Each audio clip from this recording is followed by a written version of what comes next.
O que mudou na minha primeira passagem por aqui para agora, para a segunda passagem, é que a Aramis deixa de ser uma marca única, que sempre teve muita relevância, são mais de 30 anos de mercado de moda masculina, mas ela passa a ser um ecossistema de marcas, ela passa a ser plataforma. Então, a gente sempre teve, né, essa visão de criar o destino número 1 de lifestyle dos homens, mas agora com muito contexto, eu acho que com muita propriedade para entender quais marcas contribuem para qual momento dessa jornada. Então, para mim, isso muda radicalmente. Mas principalmente com essa ambição de criar a primeira fashion tech no Brasil. Isso para mim, me atrai muito como profissional e acho que é uma super oportunidade de mercado. E a empresa tem investido muito, assim, os números são bem impactantes, então o ano passado foram mais de 25 milhões dentro de tecnologia. Dos últimos 5 anos para cá foram 8 vezes o investimento, então a empresa está muito bem ancorada, muito bem preparada. E eu acho que uma fashion tech diz muito sobre pessoas e moda, né, moda com tecnologia, isso é o que eu amo fazer, eu acho que a empresa está muito pronta para esse próximo caminho.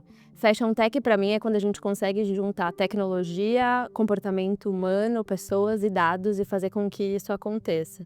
Então me impactou muito nessa volta, mas uma coisa não mudou, que foi a cultura. Isso eu comentei muito com todo mundo desde que eu voltei. É uma cultura feita de pessoas muito inquietas, muito curiosas, muito ousadas e muito ágeis, então faz com que a engrenagem funcione muito bem e tenha toda essa potência aí de mercado.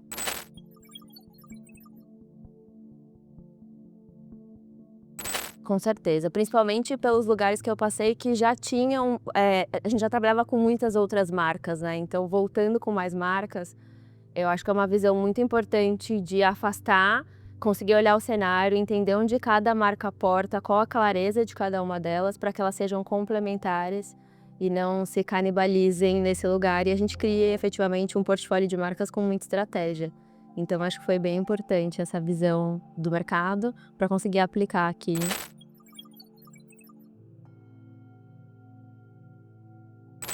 Cada marca, dentro de uma estratégia de um portfólio de marcas, precisa de muita clareza, de posicionamento, de legado e de mergulho na essência dessa marca. A gente precisa saber muito quem ela é, para quem ela vende e o que ela busca como futuro. Então essa para mim é a chave. Existe sempre um ponto cego em como uma marca pode sobrepor a outra, eu acho que esse é o problema e o desafio de quando a gente trabalha com arquitetura de marcas, mas tendo clareza, eu acho que isso não acontece, e principalmente olhando um desafio de olhar LTV do grupo como um todo. Então a gente passa a olhar a jornada completa e não uma marca específica. Então isso é um ganho de valor muito grande para o grupo e acho que a arquitetura de marca endereça isso muito bem.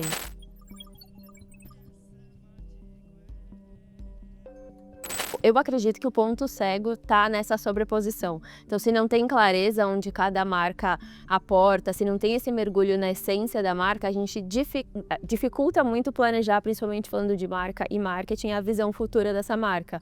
Então, ter clareza resolve esse ponto cego e, obviamente, ter uma estratégia bem ancorada, onde cada uma complemente, né, se complemente e faça o ecossistema girar de uma forma super saudável para o negócio, para o mercado e para os clientes, que também recebem muitos benefícios quando eles têm marcas, né, que entendem o lifestyle deles e se complementam entre si.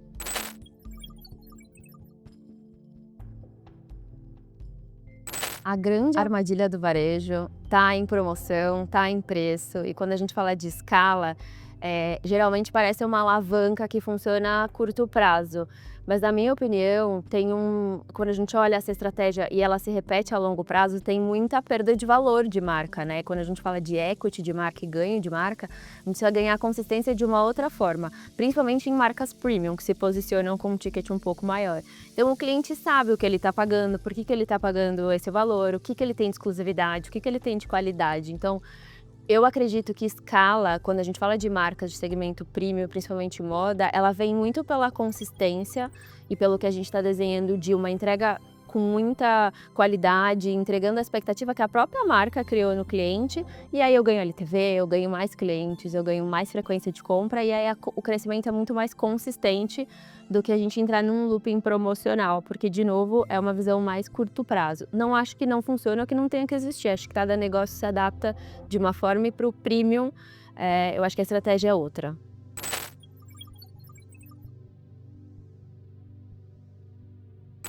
A gente vai falar de omnicanalidade provavelmente aí, né. A omnicanalidade para mim é muito mais sobre integração dos dados e o uso inteligente disso do que sobre canais individualmente falando. Então a empresa se beneficia disso conseguindo fazer uma leitura desse ecossistema e fazendo com que essa jornada seja fluida, né, através da omnicanalidade. E muito se fala sobre isso, mas eu tenho tentado trabalhar numa estratégia omnicanal também mais longo prazo. Então você entendendo pontos de dor de cada uma dessas fricções que existe nessa omnicanalidade, nessa jornada, porque é difícil falar de jornada sem omnicanal e o contrário também é verdadeiro. Então, como a gente consegue ler um pouco esses pontos de contato e fazer com que a omnicanalidade consiga resolver problemas futuros também. Então, a gente tem trabalhado na Aramis Inc, né, isso vai para todas as marcas, muita inteligência artificial, muita tecnologia para resolver e otimizar esses processos, retirar a fricção. E quando você identifica uma dor nessa jornada omnicanal e você consegue resolvê-la através de tecnologia, eu acho que é um grande caminho de futuro para as marcas. Então, tem N exemplos aqui para dar de funcionalidades que a gente lança agora no mercado que resolvem um pouco essa dor. Então, desde assistentes virtuais, pessoais, através de AI que resolvem seu conhecimento de moda e te dão dicas do que usar, de como usar, até ajustes que podem ser feitos através do aplicativo em peças da própria marca. Então, você começa a comprar de forma muito mais personalizada e isso resulta numa omnicanalidade sem tanta fricção, né? Muito mais fluida.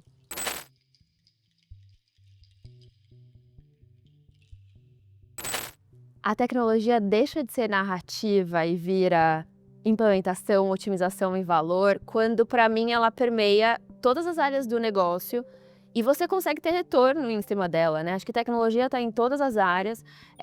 A Aramis Inc se posiciona como uma fashion tech no mercado. O que isso quer dizer? Então eu tenho tecnologia, eu tenho inteligência artificial, tanto no meu back-office, então para ajudar otimizações, automatizações, ganhos de escala, produtividade, como o mercado vem usando muito isso, mas eu também tenho a tecnologia e inteligência artificial trabalhando pró-cliente, pró-experiência. Então jornadas mais customizadas, hiperpersonalizadas e também produtos com tecnologia têxtil. Então a Fashion Tech se ancora nisso. Quando tem estratégia e é de dentro para fora, eu acho que ela deixa de ser narrativa. Tem um exemplo muito bom aqui na Aramis Inc e que para mim traduz quando permeia para outras áreas, que é a nossa área de RH aqui dentro, que a gente chama de talentos e transformação, otimizando todo um processo de recrutamento que é muito humano, feito com pessoas, mas usando a inteligência artificial para fazer toda essa parte de back-office desse projeto e também à frente com esse candidato. Então é interessante porque ela também agrega valor para o gestor. Eu participei já de alguns processos já com a nossa inteligência artificial de recrutamento, onde ele me dá muita informação sobre mercado, sobre valor do candidato, sobre várias informações que eu não teria para fazer uma boa contratação. E aí essas pessoas que cuidavam disso dentro da área de talentos e transformação foram realocadas para funções próximas, mas também estratégicas. Então acho que essa parceria da inteligência artificial, da tecnologia, do comportamento humano e das pessoas é inegociável para a gente, de forma que seja uma parceria efetivamente, né?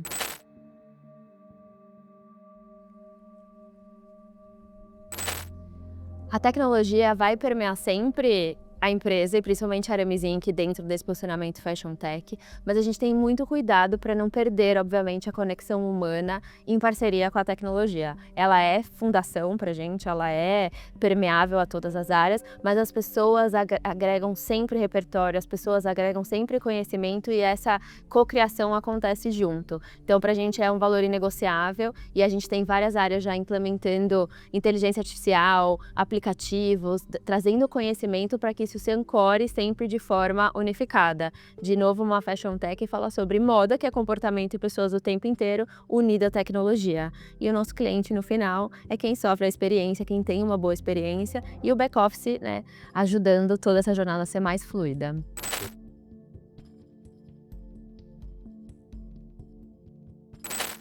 A conversa com o conselho sobre marca deveria ser menos subjetiva, e ela pode ser menos subjetiva. Então, o CMO de cada empresa, e aqui dentro a gente exerce muito isso, a gente tem que falar de marca como alavanca do negócio. Então, ter métricas claras, indicadores claros de como eu ganho consideração de marca, diferenciação de marca, equity de marca, faz com que a conversa deixe de ser algo curto prazo, que vai mexer um possível ganho de clientes ou que vai sustentar preço, por exemplo, de marca, e crie valor a longo prazo. Crie uma jornada de LTV maior, aumente o meu LTV e faça com que a marca sustente a expectativa que ela cria nesse cliente.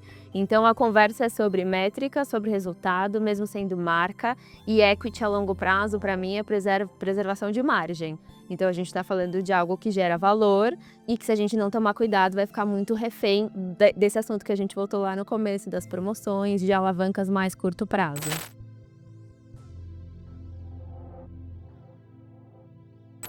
Aramis tem atributos não negociáveis com esse homem moderno, que passa por uma evolução assim como a marca. Então são 30 anos de moda masculina, então uma marca que vem se reinventando o tempo inteiro. Mas qualidade pra gente é inegociável, a qualidade do produto, a excelência no atendimento e principalmente entender sobre a evolução desse homem. Aramis Inc., né, todas as marcas que estão dentro do portfólio, contêm marcas que emprestam autoestima para esse homem, que fazem parte da evolução dele. Então, esses atributos pra gente, independente do lançamento ou da coleção ou do produto que a gente quer mostrar para o mercado, ancoram toda a nossa estratégia.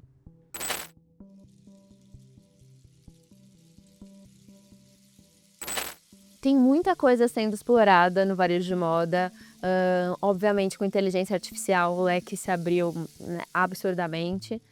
Mas tem um ponto que, para mim, a gente tem que prestar muita atenção, que é como o consumidor vem mudando o comportamento dele com relação à sua marca.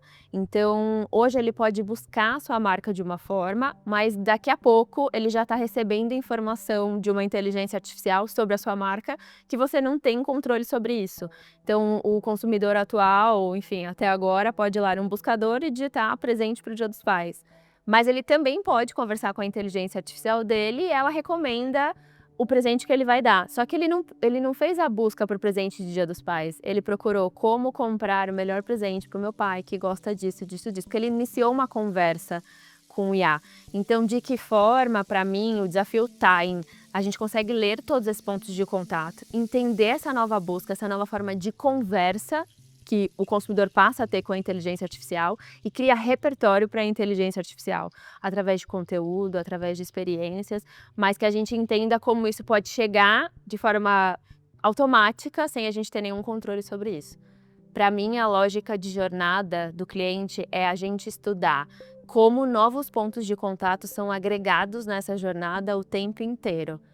Fala-se muito sobre, discute-se muito sobre a jornada não ser linear, e ela não é linear mesmo há muito tempo, mas novos pontos são agregados o tempo inteiro. Então, como identificar minimamente os que a gente reconhece e poder endereçar informação e a melhor experiência para o cliente em cada um deles.